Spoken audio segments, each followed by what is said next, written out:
어떤 율법 선생님이 예수님을 찾아왔습니다. 그래서 예수님을 시험하기 위해서 질문을 했습니다. 선생님, 제가 무엇을 해야 영생을 얻겠습니까? 자, 그때 예수님께서는 이 율법 선생에게 어떻게 해야 영생을 얻겠다라고 말씀하시는 대신에 다시 질문을 하십니다. 26절에 보니까 율법에 무엇이라 기록되었으며 네가 어떻게 읽느냐?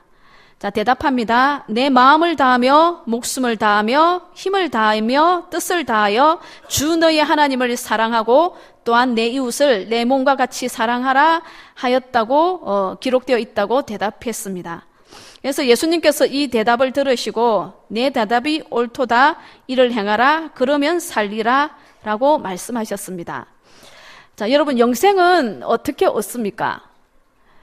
예, 하나님의 은혜로 말미암아 예수 그리스도를 믿음으로 구원을 얻습니다.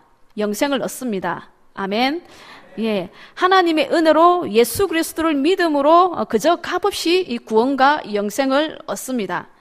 자, 그리고 영생이라는 것을 우리가 한번 생각해 볼 때에 하나님과 함께 있는 것입니다. 우리가 구원을 얻는다 했을 때 죽어서 이 땅에서의 생명이 우리 육신의 생명이다 하고 가는 저곳 천국이기도 합니다. 그러나 또 한편에서 영생이란 하나님과 함께 영원히 있는 것을 영생이라고 합니다. 만일에 천국이라는 곳을 갔는데 거기에 하나님이 안 계시다면 천국이 아닌 겁니다. 하나님과 함께 영원히 있는 것, 그것을 영생이라고 말합니다. 그래서 우리가 하나님과 함께 있는다는 것은 하나님과 함께 사랑의 교제를 나눈다는 것을 의미합니다. 하나님과 함께 한다는 것은 그저 그냥 하나님 여기 계시고 내가 여기 있는 이런 의미가 아니라 하나님과 함께 교제하고 동행하고 하나님과의 사랑의 관계를 맺어가고 하나님 그분을 닮아가는 것, 그래서 하나님과 함께 영원히 있는 것, 그것을 영생이라고 합니다. 그래서 우리가 이 땅에 있는 동안에 영생을 누린다라고 이야기합니다. 영생, 구원을 얻는 것, 이것이 죽어서 가는 천국이기도 하지만 우리가 예수 그리스도를 믿으면 이 땅에서 영생을 누린다라고 말합니다. 영생을 누리고 계십니까? 예, 하나님과 친하게 지내고 계십니까? 예, 하나님 말을 잘 듣고 계십니까? 예, 하나님과 함께 동행하는 것입니다. 주일날만 뵙는 하나님이 아니라 날마다 하나님의 말씀을 듣고 하나님과 교제하고 하나님 속에 거하고 하나님을 찬송하고 하나님께 기도하고 하나님과 함께하는 것, 모든 것에 하나님 그분을 생각하고 하나님이 어떠하셨을까라고 생각하는 것, 그렇게 행동하는 것, 이것을 영생을 누린다, 하나님을 사랑한다 라고 말합니다. 자, 그런데 이 율법 선생이 다시 두 번째 질문을 합니다. 자, 이 사람이 29절에 보니까 이 사람이 자기를 옳게 보이려고 예수께 다시 질문을 합니다. 그러면 내 이웃이 누구오니까? 그렇다면 내 이웃은 누구입니까? 하나님을 사랑하고 이웃을 사랑하면 영생을 얻는다면서요. 자, 그러면 내 이웃은 누구입니까? 자, 예수님께서 앞에서 이를 행하라 그리하면 살리라라고 했을 때에 그렇게 하면 영생을 얻는다는 뜻이 아니라 이 율법 선생의 생각 속에는 이 율법 선생 유대인의 영생관 구원관 속에는 이것을 행하여야 구원을 얻는다, 영생을 얻는다는 개념이 있었습니다. 그래서 그들의 입장, 이 율법 선생의 눈높이에 맞추어서 답변을 해주신 것이었습니다. 그렇게 해야 된다 이게 아니라 그가 알아들을 수 있는 수준, 그가 원하는 수준에서 예수님께서 답변을 해주신 것이죠. 자, 그렇게 해라라고 하신 겁니다. 자, 그런데 두 번째로 이 율법 선생이 질문을 하면서 내 이웃이 누구냐고 질문을 합니다. 하나님에 대해서는 뭐 딱히 질문을 안 하는 이유가 아마도 율법 선생이고 그렇다 보니까 하나님을 섬기는 것, 하나님을 사랑하는 것에 있어서는 누구보다 내가 탁월하다, 잘하고 있다, 아마 그렇게 생각했을 수도 있을 것 같습니다. 그래서 두 번째로 질문을 하면서 그러면 내 이웃은 누구입니까? 라고 질문합니다. 내가 사랑하고 섬겨야 될 그 대상이 누군지 정의해 주십시오. 그러면 내가 그것을 해보겠습니다. 아마도 그런 의미일 것입니다. 자, 이 질문을 들은 예수님께서는 네가 섬겨야 할 이웃이 누구다라고 이야기하지 않으시고 한 이야기를 이 율법 선생에게 들려주십니다. 우리가 잘 알고 있는 대로 선한 사마리아인의 비유라고 하는 이야기입니다. 근데 선한 사람은 없죠. 그냥 강도 만난 어떤 사람의 이야기를 들려주십니다. 자, 어떤 사람이 예루살렘에서 여리고로 내려가고 있었습니다. 그 예루살렘이 어떤 사람, 예수님께서 어떤 사람 이렇게 얘기했을 때 이 사람은 유대인은 그냥 유대인으로 생각을 합니다. 그래서 어떤 사람이 예루살렘에서 여리고로 내려가고 있었습니다. 예루살렘에서 여리고로 내려가는 길은 굉장히 험한 광야길입니다. 언덕도 있고 험하고 그래서 지형도 힘들고 그런 길입니다. 그래서 예수님 당시에도 이 길에는 강도들이 자주 출몰을 해가지고 피의 길이라고 불리기도 했다고 합니다. 그래서 이제 혼자는 잘 안 다니고 뭉쳐서 가거나 낮에 가거나 주로 그렇게 했다고 합니다. 자, 그런데 어떤 사람이 여리고가 집이었는지 하여튼 예루살렘 여리고가 집인 사람이라면 아무리 위험하고 힘들어도 그 길을 지나가야 되겠죠.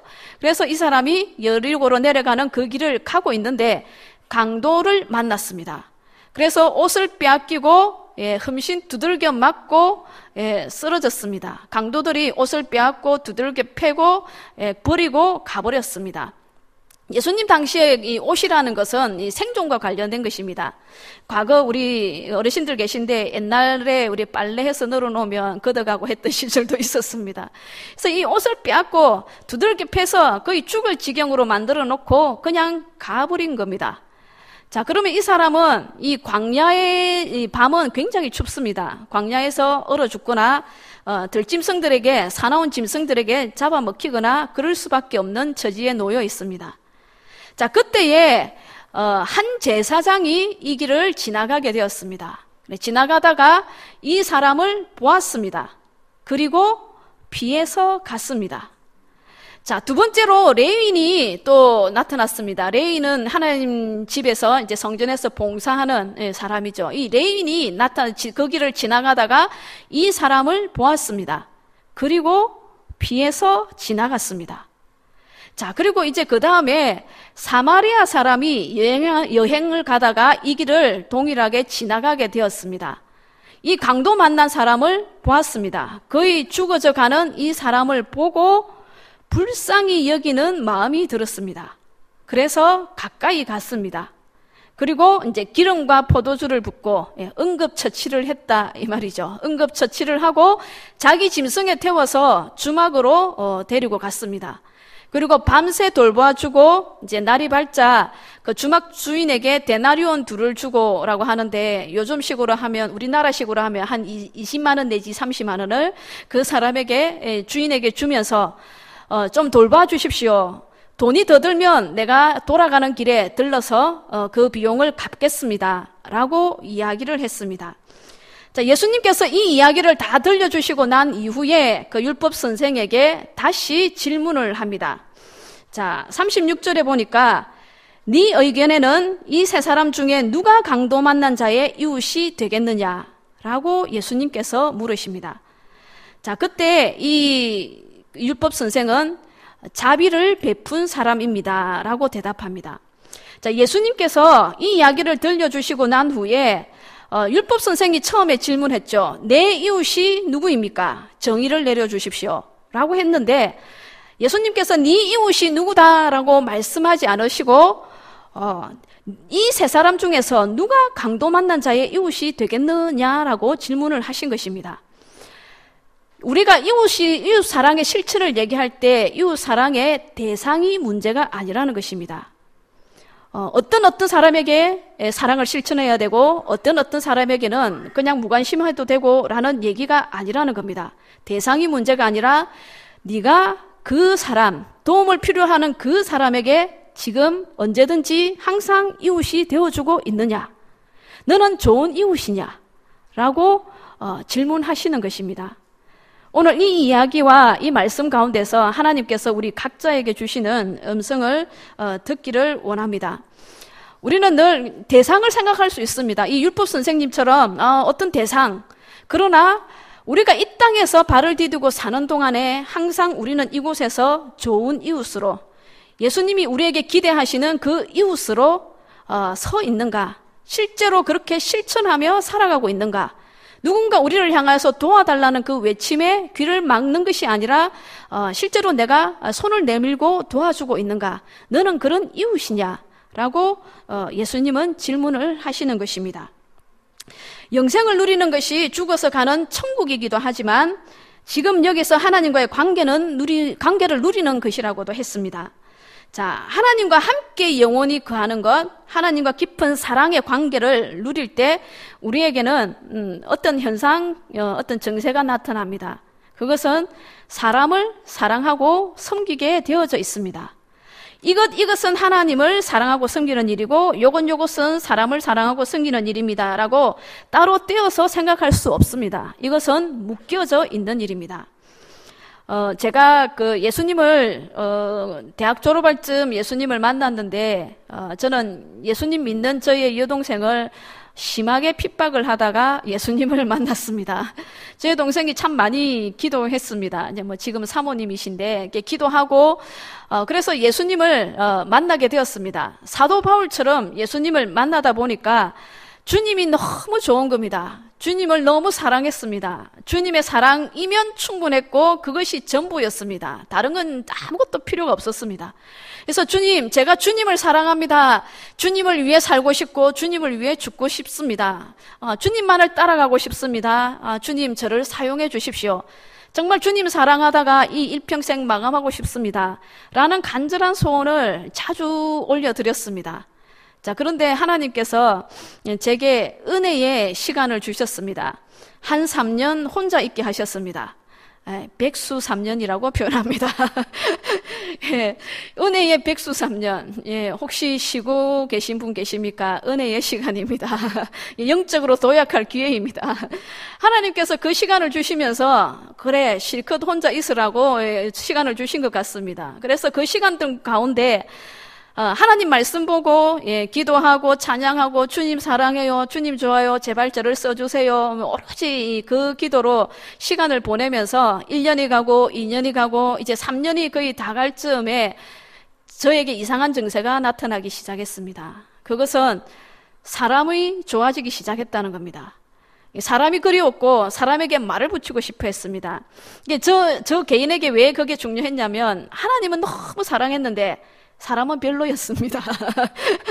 원래 사람을 그렇게 좋아하지 않는 스타일이었습니다. 혼자 있는 거 좋아하고, 혼자 밥 먹는 거 즐기고, 혼자 어디 다니는 거 좋아하고, 컴퓨터랑 언제든 대화할 수 있고, 이런 사람이라, 사람에 대해서는 이제 생각을 못했던 이제 신앙이 어릴 때였죠. 그때 그 3년이 다 지날 즈음에 하나님께서 제게 이제 마음에 말씀을 주시기를 네가 나를 그렇게 사랑하지 않느냐. 그런데 나를 사랑한다는 것은 사람을 사랑하는 것이란다. 라고 말씀해 주셨습니다. 그래서 깊이 깨달았죠. 하나님을 사랑한다는 것은 사람을 사랑하고 섬기는 것이구나. 그래서 저희 청년들에게 먼저 전화하고 안부를 묻고 아무도 시키지도 않는데 제가 신방하고 궁금해하고 시내버스를 타도 옆에 있는 사람한테 말을 붙이고 싶어서 제 입을 절제해야 되고 사람이 좋아지기 시작했습니다. 그러니까 시외버스를 타고 멀리 갈 일이 있으면 항상 옆 사람에게 말을 붙이죠. 그러다가 전도를 하죠. 그렇게 했던 시간들이 있습니다. 자, 사도 바울은 이 로마서 13장 10절에서 사랑을 이렇게 해석합니다. 사랑은 이웃에게 악을 행치 아니하나니 그러므로 사랑은 율법의 완성이니라 라고 말씀하셨습니다. 사랑이 율법의 완성입니다. 사랑으로 행하는 모든 것에 생명의 열매가 맺힙니다. 그런데 그 사랑은 말로 하는 것이 아닙니다. 사랑은 행동으로 하는 것입니다. 수고하는 것이고요. 내가 가진 것을 꺼내는 것입니다. 보고도 못 본 척하지 않는 것이고요. 보고 불쌍히 여기고 행동을 취하는 것을 사랑하고 있다라고 말합니다. 배고픈 사람에게 밥을 먹지 그래라고 말하지 않고 밥 한 그릇 사주는 것입니다. 가난으로 고통받고 있는 사람에게 숨은 손길로 필요를 공급해 주는 것이 사랑입니다. 외로운 사람에게 다가가서 안부를 묻고 말 한마디 건네는 것이 사랑입니다. 길을 몰라 헤매는 외국인 노동자나 할머니들에게 다가가서 길을 안내해주고 친절하게 버스를 태워주는 것이 사랑입니다. 도움이 필요하다고 우리 교회에 요청하는 그 도움의 손길들, 그 소리들을 외면하지 않는 것이 사랑입니다. 도움이 필요하다고 말할 힘조차 없는 사람들이 있는가 돌아보고 찾아내서 도와주는 것이 사랑입니다. 제가 이렇게 선교단체 간사로 있습니다. 처음 직장을 가지다가 이제 직장을 내려놓고 전적으로 그 일을 하겠다라고 했을 때에, 제 수중에 1,000원도 없던 적이 있었습니다. 예전에 이 교회로 제가 시집을 왔습니다. 이제 이 교회 오기 전에 옛날에 좀 큰 교회 다닐 때 그 교회에서는 밥을 1,000원에 팔았습니다. 그런데 예배를 마치고 1층 로비를 갔는데 식당이 지하였습니다. 지하로 내려갈 수 없는 겁니다. 1,000원이 없어서. 근데 그때 그 교회는 돈통을 지키고 누군가 계셨습니다. 그냥 좀 계셔주면 슬쩍 먹기도 할 텐데 돈통을 딱 지키고 계시니까 그럴 수 없죠. 또 저는 뭐 하나님 나라 일을 하겠다고 하는데 항상 품위는 유지해야 합니다. 할렐루야. 그래서 돈 없다 소리 절대 못합니다. 그래서 로비를 서성이고 있는데 어떤 형제가 한 명 다가오더니 누나 밥 먹으러 가요 라고 하면서 제 손을 끌고 내려가서 밥을 먹여 주었습니다. 저는 그때 겸손해지기 시작했습니다. 정말 싫어했던 형제였는데 그 형제가 정말 신령하더라고요. 그래서 그 밥을 얻어먹고 정말 이 물질이 없는 이 시점을 통하여서 하나님이 나를 또 사람을 만드시는구나, 겸손을 배웠던 적이 있습니다. 한 번은 대구에서 그 일을 마치고 이제 마산으로 이제 친정 마산 쪽으로 이제 돌아오는 길이었습니다. 깊은 밤이었습니다. 같이 그 버스를 타는 고속버스 터미널에서 외국인 노동자 2명이 김해를 간다고 그러고, 거기 있는 직원들, 뭐 버스 기사나 그 터미널에 있던 사람들은 이 사람을 보내야겠는데, 근데 대구로는 분리되어 있어서 시외버스, 고속버스가 다르고 김해로 가는 버스가 없습니다. 고속버스가. 근데 이 외국인 2명이 말이 너무 안 되는 겁니다. 거의 한국말 전혀 몰라 수준입니다. 그래서 그걸 그냥 듣고 있으면서 이제 갈등이 시작되는 겁니다. 깊은 밤에 남자 2명입니다. 근데 다행히도 체격이 왜소했습니다.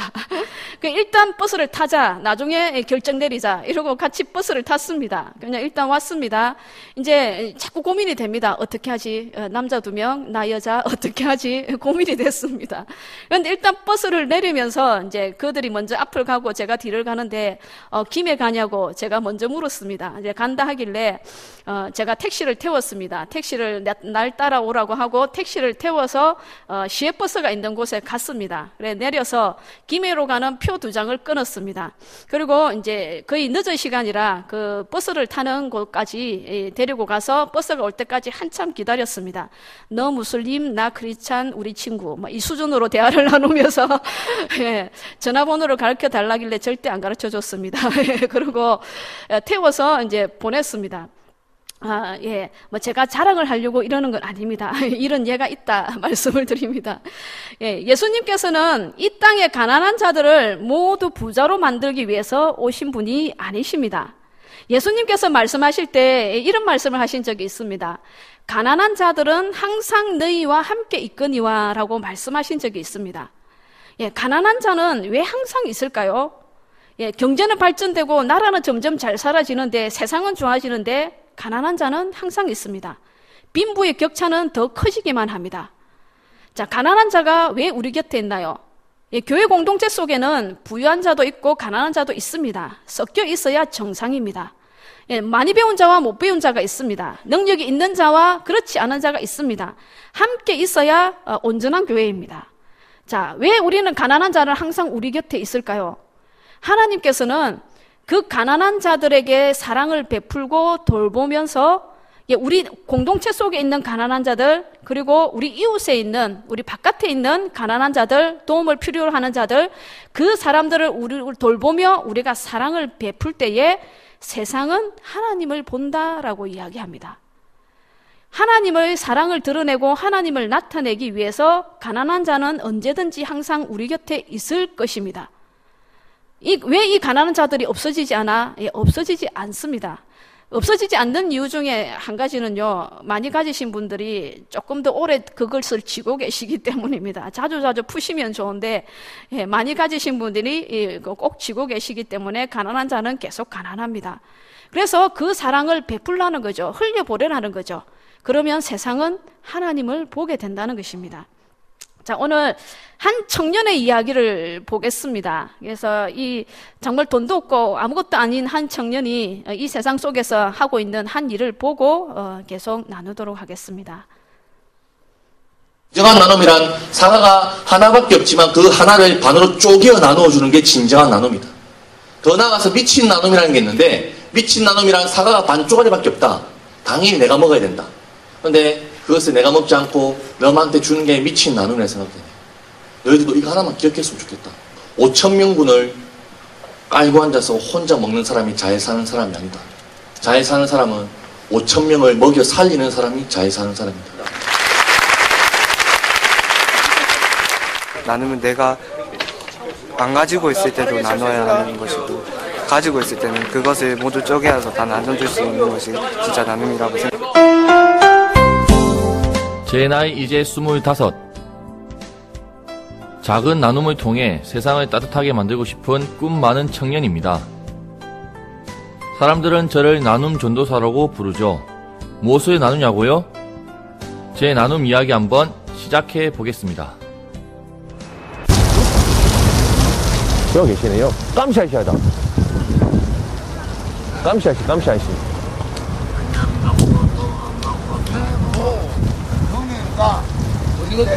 어디 갔다 왔노? 아버지 깜시 만나시 왔지?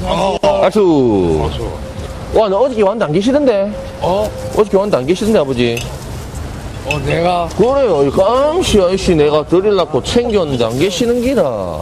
다리가 이거 마비가 다 돼. 요즘에 걷는 게 좀 많이 불편하고 내가 뭐. 돈도 많이 있어서. 그러다니. 요새는 더 그래.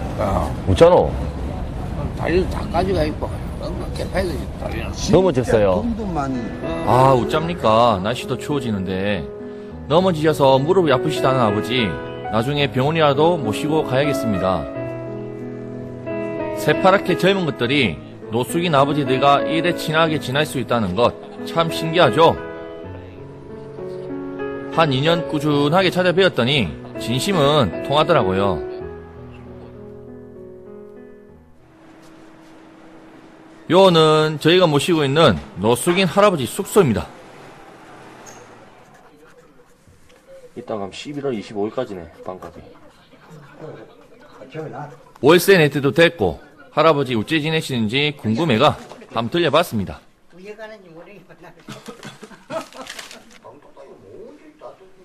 작년 겨울보다 훨씬 낫다맞지요? 이제는 건강도 많이 회복되시고 또 방은 얼마나 깔끔하게 해놓고 지내시는지 찾아뵐 때마다 정말 잘했다 싶습니다. 주인 니 때문에 내 70몇 년을 살면서 참말로 별일을 다 내가 겪게 된다. 그 내가 이제 그 공원에 있는 사람들한테 자랑을 하는 기라. 그래. 자랑 좀 했습니까? 그러니까.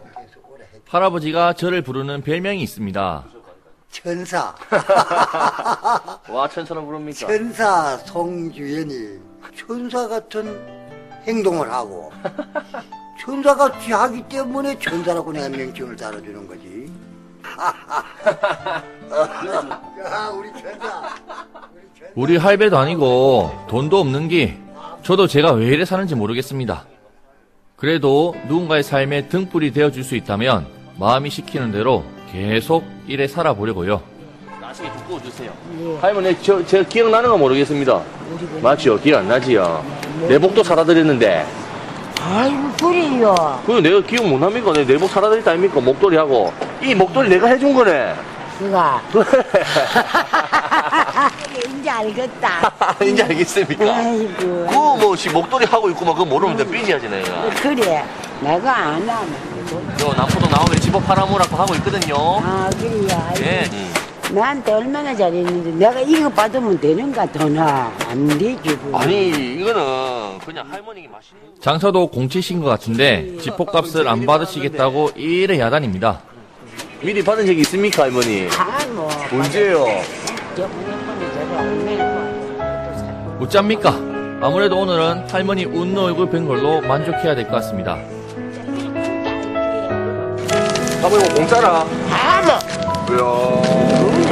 받으면 되는 거 아니야? 공짜는 신나네, 오늘만. 그러면 오늘 저 친구분들이랑 잘 먹을게요, 알겠지요? 아, 뭐.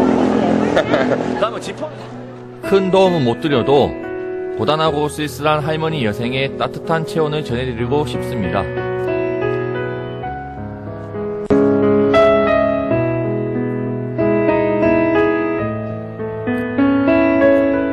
25 청년이 차가운 냉대 속에서 아무도 돌아보지 않는 이분들에게 도와드리면 얼만큼 도와드릴 수 있을까요? 이분들이 뭐 저를 통해서 과연 뭐 변화가 있을까, 뭐 변화가 없는데 내가 굳이 일을 해야 되나, 그런 회의감도 들고, 아이고 뭐 참 이 밥 한 끼 뭐 사드린다고, 막 손 한 번 잡아드린다고 뭐 도움이 되겠나, 그런 마음도 들긴 하는데, 근데 지금 제 마음은 밥 한 끼라도, 하루에 한 끼라도 좀 드실 수 있으면 좋겠다는 마음으로, 한 번이라도 쓰레기통에 손 한 번 안 가면 좋을 것 같다는 마음으로 그냥 찾아뵙고 있습니다. 그러다 보니까 이 진심이 통해서 그런지 모르겠는데, 조금씩 저를 알아보시고 저를 만나면 손도 잡아주시고 또 기도도 부탁하시는 분도 계시고 또 뭐 그런 분들이 계셔가지고, 이제 뭐 지금도 제 마음은 그냥 밥 한 끼, 그 한 끼라도 하루에 한 끼라도 드셨으면 좋겠다는 마음으로 찾아오고 있습니다. 예, 이 영상을 보면서 저는 이 말이 참 가슴에 새겨집니다. 5,000명분을 깔고 앉아서 혼자 먹는 것이 잘 사는 것이 아니다. 5,000명을 먹여 살리는 것이 잘 사는 것이다. 예수님은 사랑이셨습니다. 예수님은 하나님 사랑의 절정이십니다. 사랑 때문에 이 땅에 오셨고, 그 사랑 때문에 자신을 온전히 내어주셨습니다. 죽음보다 깊은 그 사랑으로 인하여서 십자가를 지셨고 죽음을 맛보셨습니다. 예수님은 또 정말 좋은 이웃이었습니다. 거룩하신 우리 예수님 앞에 죄인들이 얼굴을 마주 대하고 앉아 있는데도 정죄받거나 판단받지 않았습니다. 사랑과 긍휼이신 예수님을 그들도 느낄 수 있었습니다. 같이 밥을 먹고 죄인들의 집에 친히 들어가셨습니다. 같이 이야기를 나누셨습니다. 가난한 자들, 창녀들, 세리들, 혼혈아들, 과부들, 나병 환자들, 불치병 환자들, 장애자들, 예수님은 언제나 그들 가까이에 계셨습니다.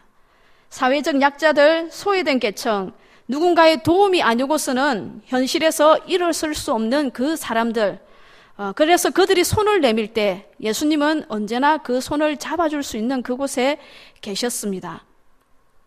우리 남산교회 공동체도 하나님께서 우리를 이곳에 이웃으로 심으셨습니다. 우리 공동체에 굿일 사역이 있습니다.